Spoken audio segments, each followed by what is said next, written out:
आजकल के लड़के लड़कियों की मानसिकता बहुत ही ज़्यादा ख़राब हो चुकी है। कुछ ही ऐसे परसेंट लोग बचे हैं जो अपने मन पर काबू पा लेते हैं। उसमें 5 से 7% ऐसे लोग होते हैं जो अपने मन पर काबू पा लेते हैं। बाकी के ज़्यादातर लड़के लड़कियां बहक जाया करते हैं और ऐसे क्राइम को अंजाम दे देते हैं जिसकी हम संभावना भी नहीं कर सकते। दोस्तों, आज की घटना जो मैं आपको बताने जा रहा हूं, इसमें 2 लड़कियां जिसकी उम्र लगभग 20 से 22 साल होती हैं, अपने ही पड़ोस में रहने वाले एक 11 साल के लड़के को साइकिल पर जाते हुए देखती हैं और दोनों उसे बहला फुसला कर उसे चॉकलेट का बहाना देकर उसे अपने फ्लैट के ऊपर ले जाती हैं और दोनों उस लड़के के साथ में वो घिनौना काम करते हैं जिसकी हम लोग आशा भी नहीं कर सकते।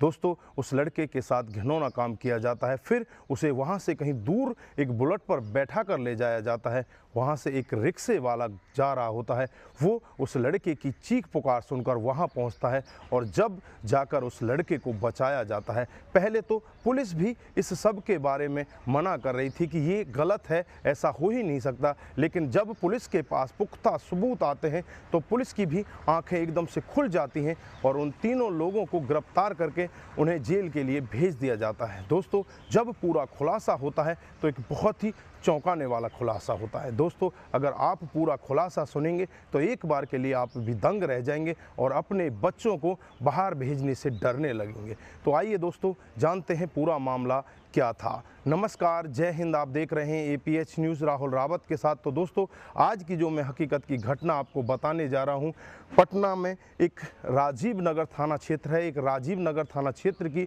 हकीकत की घटना है। यहाँ पर रंजीत नाम का एक व्यक्ति, जिसकी फोटोग्राफर की दुकान होती है, जो वीडियो ऑडियो और फोटोग्राफी का काम किया करता है, उसका काम बड़े अच्छे से चल रहा होता है। उसके 2 बेटे होते हैं। उसका एक छोटा बेटा होता है जिसकी उम्र लगभग 11 साल होती है, जो राजीव नगर में ही रहते हैं।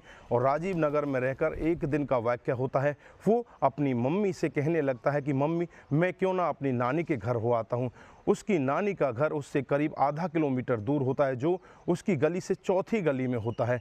मम्मी भी मना नहीं करती क्योंकि 11 साल का बच्चा है, साइकिल लेकर जा सकता है और आराम से, क्योंकि वो पहले भी कई बार वहाँ जा चुका था। अब मम्मी उसे भेज देती है। जैसे ही वो 11 साल का लड़का अपनी नानी के घर जाने के लिए तैयार होता है, रास्ते में उसे 2 लड़की मिल जाती हैं। वो लड़की भी उसकी जानकार होती हैं, उसी के गली मोहल्ले की रहने वाली होती हैं। उसे बहलाती फुसलाती हैं, उसकी साइकिल को साइड में लगाती हैं और उसे अपने फ्लैट के ऊपर ले जाती हैं। और फ्लैट पर जाने के बाद धीरे धीरे करके उसके एक एक कपड़े को उतारती हैं और उसके बाद करीब 2 घंटे तक दोनों लड़कियां मिलकर उसके साथ में दरिंदगी करती हैं, उसके साथ में रेप करती हैं। लड़का डरने लगता है, घबराने लगता है और वहाँ से जाने की कोशिश करता है, लेकिन लड़कियाँ उसे कहीं और ले जाना चाहती थी, लेकिन वो जाना ही नहीं चाहता था। फिर वो लड़कियाँ फ़ोन करके एक बुलेट मोटरसाइकिल वाले अपने दोस्त को बुलाती हैं और वो दोस्त भी वहाँ आ जाता है। फिर ये तीनों मिलकर उस लड़के को बाइक पर बैठाने की कोशिश करती हैं,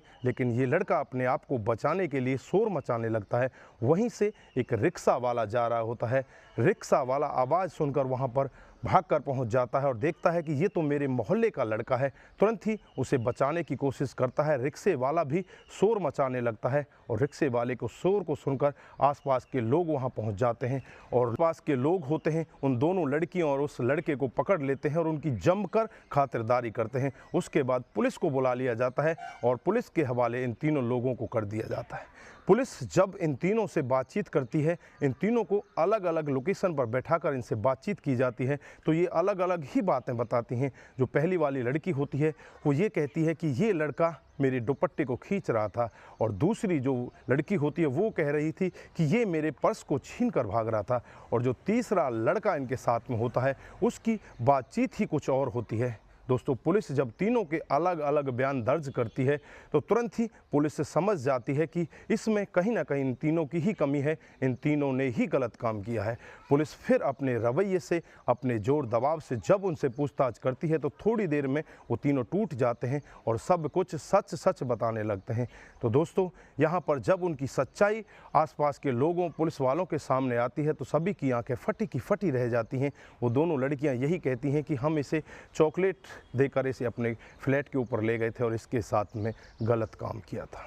दोस्तों पुलिस तुरंत ही एक्शन मोड में आती है और इन तीनों के खिलाफ तमाम धाराएं लगाकर इन तीनों को जेल में भेज देती है। लेकिन वहां पर उस गली में, उस मोहल्ले में सन्नाटा छा जाता है। वहां पर जो घर वाले होते हैं, अड़ोसी पड़ोसी होते हैं, सभी डरने लगते हैं और सभी यही कहने लगते हैं कि आजकल किसी का कोई भरोसा नहीं है, हमें अपने बच्चों पर विशेष ध्यान रखने की ज़रूरत है। तो दोस्तों इस घटनाक्रम को सुनाने का हमारा भी उद्देश्य बस यही है कि आप लोग जागरूक हों और ऐसे क्राइम के बारे में जानें जो डे बाय डे हमारे समाज में बढ़ते जा रहे हैं। दोस्तों सभी को जागरूक होने की बहुत ज़्यादा ज़रूरत है, क्योंकि आसपास में ही, हमारे ही अड़ोस पड़ोस में, हमारे ही कोई यारे प्यारों में ऐसे दरिंदे घूम रहे हैं जिनका हमें पता ही नहीं है, जो कब और किस तरफ से हमारे बच्चों के ऊपर वार कर दें उसका हम अंदाज़ा ही नहीं लगा सकते। तो दोस्तों अपने बच्चों का विशेष ध्यान रखने की ज़रूरत है। अपने बच्चों का इस तरह से ख्याल रखें कि वो कहाँ जा रहे हैं, किसके पास बैठते हैं, कहाँ पर रहते हैं, किस तरह से खेलते हैं। उनकी हर एक हरकत पर हमारी नज़र होनी बहुत ज़्यादा ज़रूरी है, तभी हम अपने बच्चों को सुरक्षित रख पाएंगे और ऐसे क्राइम से अपने बच्चों को दूर रख पाएंगे। दोस्तों उस 11 साल के लड़के की जो मानसिकता है वो भी थोड़ी सी डगमगा जाती है, क्योंकि 11 साल के बच्चे के ऊपर इस तरह का अगर 2 लड़कियां एक साथ मिलकर इस तरह से रेप अटेम्प्ट करेंगी तो उसकी हालत वाकई में ही दयनीय हो जाएगी। तो दोस्तों यहाँ पर आप क्या कहना चाहते हैं, उन लोगों को किस तरह की सज़ा मिलनी चाहिए, आपके जो भी राय है एक बार कमेंट बॉक्स में ज़रूर दीजिएगा। दोस्तों आज के लिए बस इतना ही, फिर मिलते हैं किसी नए मोड के साथ। तब तक के लिए आप अपना ख्याल रखें, अपने परिवार का ख्याल रखें, सतर्क रहें, सावधान रहें और ऐसे क्राइम को अपने आसपास ना होने दें। नमस्कार, जय हिंद।